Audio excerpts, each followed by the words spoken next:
Hey everybody, how's it going? I'm Rachel. Welcome back to part 2 of my ridiculously long breast cancer story. If you missed part 1, I will link it below if you want to give it a watch. Anyway, I left off at 2020. We all know that was a horrible year for everyone, but throwing a second cancer diagnosis in with a freaking pandemic was just a cherry on top. There's been a lot going on from then to now, so I promise to condense this as much as I can. If you have any questions, let me know in the comments and I will address those later. 2020 started off really well. I was fully back in the swing of work and life. I had found some ways to manage the side effects of the tamoxifen. I was feeling really good and I was counting my blessings, In my mind, I was telling myself that I had gotten off kind of easy with my cancer and I had nothing to complain about. When the pandemic hit, I'll admit, I was not one of those people who was devastated by the thought of social distancing. I am pretty much an extroverted introvert, if you will, so I felt like I was made for this, no peopling, bring it on. However, when everything shut down, it postponed a yearly checkup I had with the surgeon who did my mastectomy. It was around the 1st of June when I could finally go see her. We chatted a bit and I figured it was going to be a quick visit. She checked all of my lymph nodes and she did a breast exam and then she went, I don't know about you, but I hate when a doctor says, she had felt a lump along one of my surgical incisions on the same side as my previous cancer, but she thought that it was most likely just fat necrosis. Given my history, though, she wanted to order a biopsy. But because of the pandemic, it was going to take too long, so she just decided to do it herself right then and there. She did the biopsy, and then she said someone would call me with the results as soon as they got them. I wasn't really all that worried about it. Well, she called me herself a few days later, so I knew it wasn't good news. My cancer was back. Within a day or so, I had an appointment set up for a PET scan, an MRI, and an ultrasound. When I got the news, I already had an appointment within a few days with my gynecologist and my oncologist for my yearly and 6-month checkups. So, a little backstory. My original oncologist, who retired at the end of 2018, wanted me to have a hysterectomy, or at least have my ovaries out, and my new oncologist agreed. But my gynecologist did not want to do it, and he continued to discourage it. He had said that it was more about my quality of life, and he didn't really think it was necessary. Never mind that I was on meds that were already throwing me into menopause. Now, I had been going to this man since I was 18 or 19, pretty much his entire career and a big portion of my life. I trusted him and I really liked him, but this was annoying me. And again, I was not speaking up for myself and doing what made me comfortable. That was on me. When I had gotten through all my treatments the first time around, I guess I really just put it out of my mind, I wanted to be done with it all. When I was there right after my second diagnosis, he had already seen the report and he told me that if I and my oncologist still wanted the hysterectomy, he would do it. I think I was more angry than relieved at this point. I was already in shock about the new diagnosis, and this didn't help me at all. I hadn't fully gone into menopause at this point, and I was still having occasional light periods. It turns out that I had some uterine polyps that could be causing the bleeding, but I had had a uterine ablation almost a decade before that. Now, that ablation had caused a lot of scar tissue, and the polyps were really difficult to get to. We agreed everything could just come out. It's not like I was using the parts anymore, but it could wait until after my cancer surgery.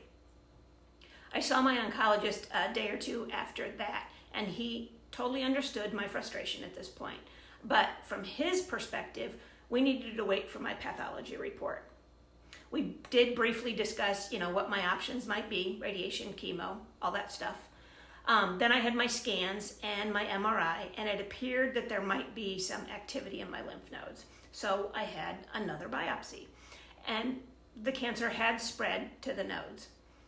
Then, came a consult with my plastic surgeon. Long story shorter, I had surgery at the end of June. Because it was the pandemic, my plastic surgeon was not in the operating room. She was on standby. I remember someone telling me that they were limiting staff in the OR to necessary people only at the time. Besides the breast excision, they removed a total of 12 lymph nodes. Of the 12 nodes removed, 5 were cancerous, and the largest one was 4 centimeters. Surgery went well. I did have drains again. After a few days, I had some fluid leakage at the drain site.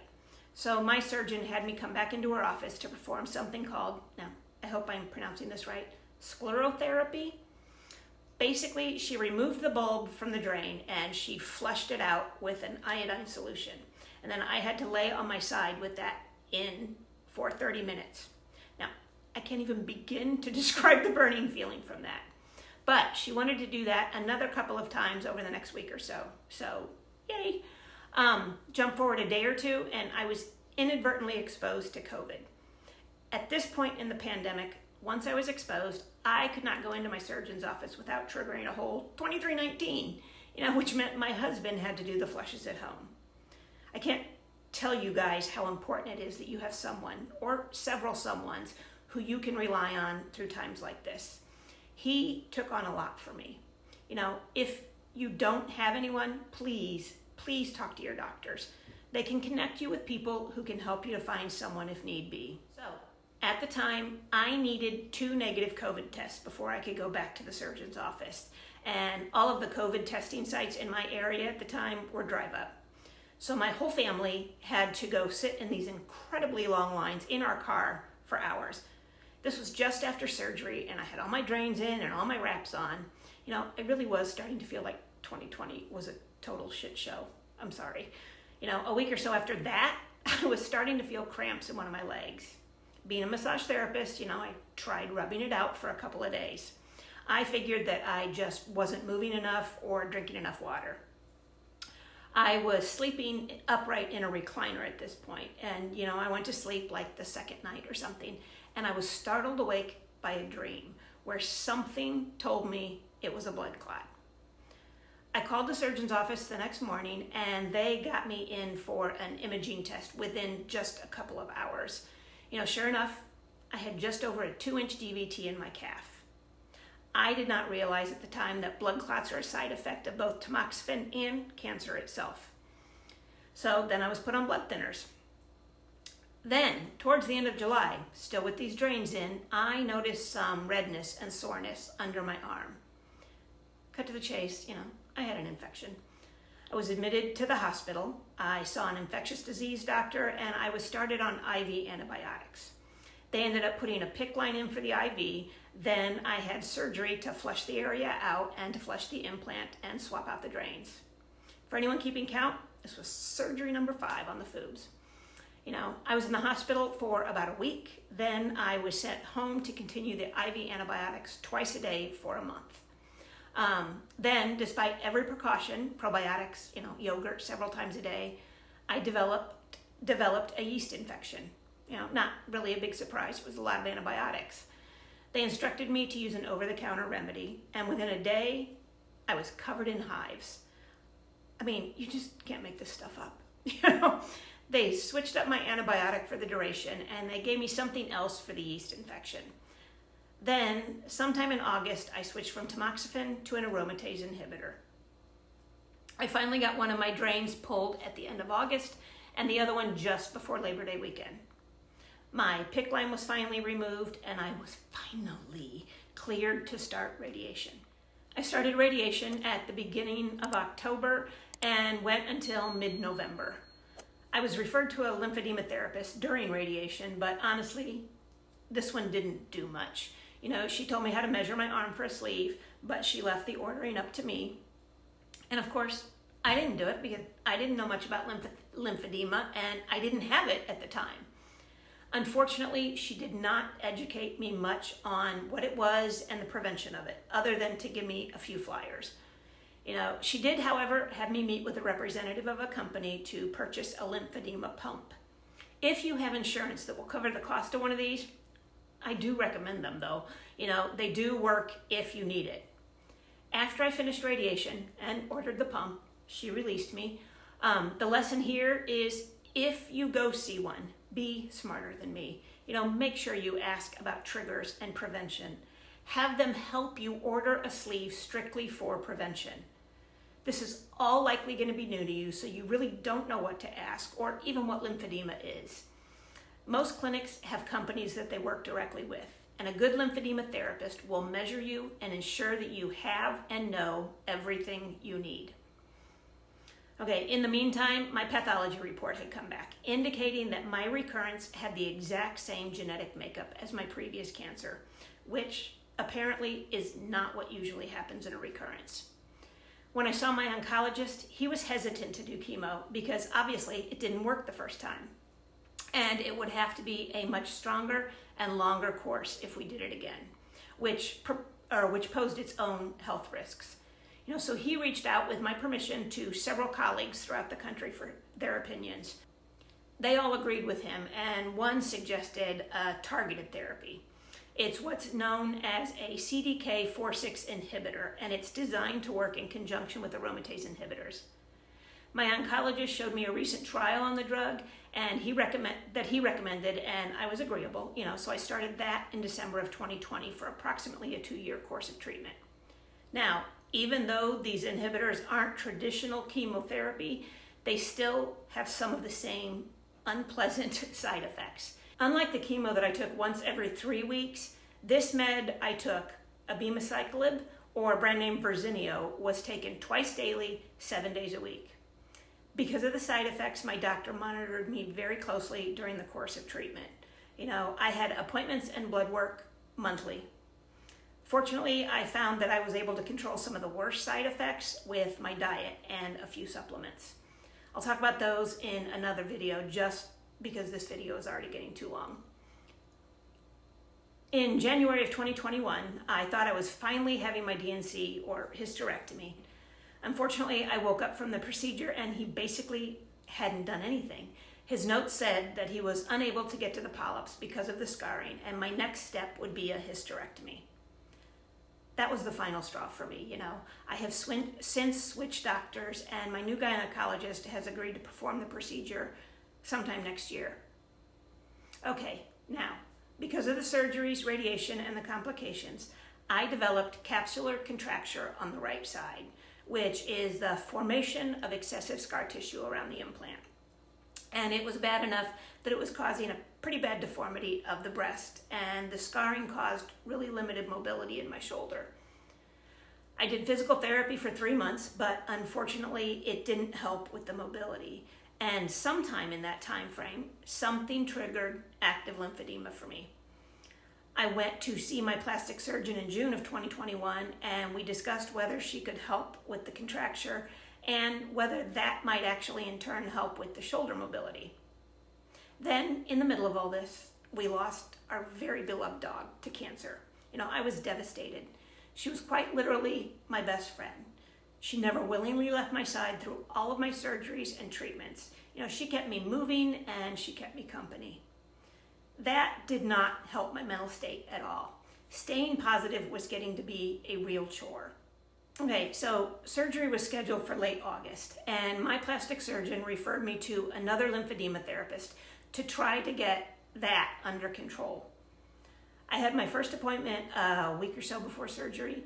The therapist, who happened to be an old friend, taught me how to wrap the arm, which I needed to do for quite some time until we could get the lymphedema under control enough to order some custom sleeves. I had surgery number 6, if you're keeping count, on August 30th. The surgeon told my husband that it was one of the worst cases of radiation scarring she had seen. My husband was like, of course it was. We were all like, of course it was. Anyway, I came out of surgery with drains again. I hate drains, and I was back at lymphedema therapy a few days later. Shortly after surgery, I was standing in my kitchen and I was totally wiped out. I was exhausted. I could not even keep my head up. I went in and laid down in the middle of the day, and I did not get up until I had to get ready for a therapy appointment the next day. Turned out I had another infection. My therapist took pics and she sent them to the surgeon, my plastic surgeon, who told me to just head straight to the hospital. Infectious disease was called again. I was hospitalized again, had another PICC line and another IV antibiotic, and surgery number 7. All during another COVID outbreak, so the hospital was slammed. After discharge, I had another month of IV antibiotics at home. At this point, I had had enough. I was frustrated. I was fed up. I decided I had to take back control of my life and my health. I got my PICC line and drains out finally in October, and I jumped deep into that rabbit hole of research that I talked about in my very first video. I got my lymphedema sleeves in November, and I vowed that I was going to get as much mobility back as I could. I was working really hard. Then in December, I had a CT scan that showed a spot on my lung. My oncologist decided that we were going to watch it and do another scan in 6 months. In June of 2022, I had another, which showed that the spot had grown slightly. And I had 2 broken ribs. I had no idea. Clearly, I've got a high tolerance for pain. My oncologist ordered a bone density test and a PET scan, as well as a lung biopsy. During the biopsy, they pierced my lung because, of course they did. The part of the spot that they biopsied didn't show anything, so that was good. But my oncologist still decided to keep an eye on it simply because it had grown. So I had another scan at the end of 2022. And they have decided that the spot is likely just scarring from radiation. But at the time, they also discovered that I had yet another broken rib. I have no clue how that keeps happening. I finished up Verzenio a few months ago, so now I am just on the aromatase inhibitor. Just 2 weeks ago, I had surgery number 8 on the foobs because the contracture was bad again. My biggest goal from that surgery, though, was for them to break up some of the scar tissue on the right side in the hopes that it would help ease my lymphedema. And that part seems to have worked, so yay! They put a smaller implant on the left side to even up the girls, and did some fat grafting on the right side to try to soften it up. But if that contracture gets worse or anything, I'm done. The implants will come out, and I'll just learn to deal with it. Mentally, though, right now, I am just not ready for that. I will continue to have yearly scans for a while yet, but right now, I am concentrating on every aspect of my mental and physical health. Keeping my stress levels in check and getting stronger. So that is my story. I might have missed a few things because, it's been a lot. But this is why I focus on every aspect of my health. It's why I focus on my gut health and my immune system and my physical strength. It's why I let go of things I can't control, why I meditate, and why I stand up for myself. And this is why I'm trying to help people so they can avoid some of the crap that I went through.